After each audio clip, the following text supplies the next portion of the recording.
Hi guys! Good morning! For today's videos guys, magluluto tayo ng tinolang manok. Ayan po ang ating chicken guys, na-chop ko na. Ayan po yung ating sibuyas. Ayan po yung ating bawang, chiling haba, and luya guys. Meron po tayong chicken cubes guys. Tara, simulan natin. Ayan guys, nakaready na ang ating lutuan. Buksan natin ang kanal. Ayan, bukas na pala. Hinaan ko na lang muna. Yan guys, lagyan natin ng mantika. Igisa muna natin ang ating ingredients.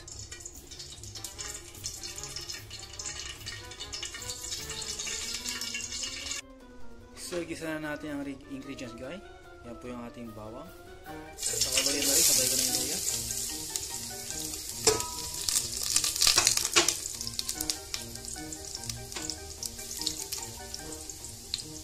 Lutuin lang natin guys ang ating ingredients, ang ating bawang sa luya hanggang sa maging light brown.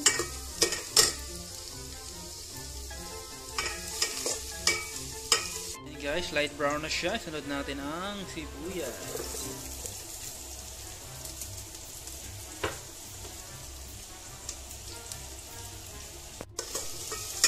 Lutuin lang natin guys ang sibuyas hanggang sa maging light brown.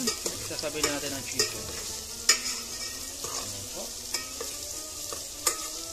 Nagpainit na rin ako ng tubig guys. Yan, isang litro.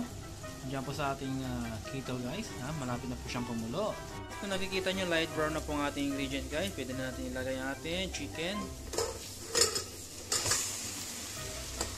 Ang chicken guys, niluto ko muna siya hanggang sa maging light brown. Then lalagyan natin ng ingredient guys. Sabaw. Ayan po. So lutuin muna natin ang chicken guys. Lagyan natin ng black pepper. Black pepper guys.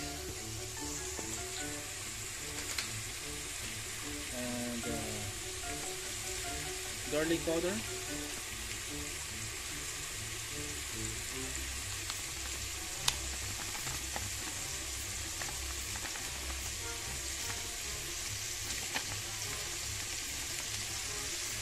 Yan, haluin lang natin. I-mix lang natin guys para mag-balance po yung lasa sa ating chicken.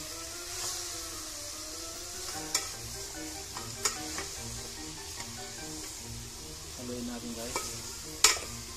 So yan guys, pwede na natin lagyan ng sabaw guys. Yan. Sabaw na natin ang ating tinola.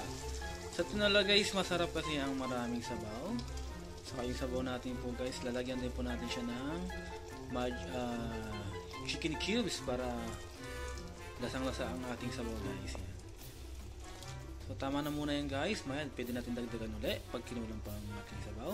At natin guys ng chicken cubes. Yan. Papakuloy natin guys. Then lalagyan natin mga templado guys. Titimplahan natin. Maya pag kumulo na. Tatakpan natin guys para mabilis kumulo. At mabilis uminit yung sabaw. So yan guys. Kumukulo na ang ating sabaw. Pwede natin lagyan ng chiling haba para bumango ang ating sabaw. Yan. Actually guys, talbos sana ng sili. Kaso mahal ang talbos ng sili. Kaya chiling haba na lang siya. Lagyan natin ng asin guys. Dagdagan pa natin ng isang magic cubes guys. Chicken cubes. Kasi para medyo matabang guys yung lasa. Haluan din natin guys ng magic syrup. Para magic.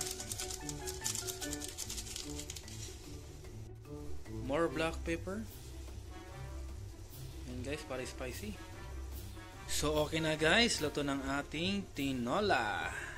So, patay na natin ang ating shilling.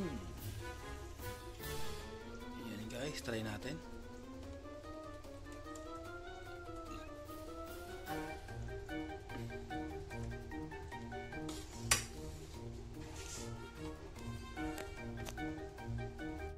Tikman natin guys ang sabaw guys, kung okay na.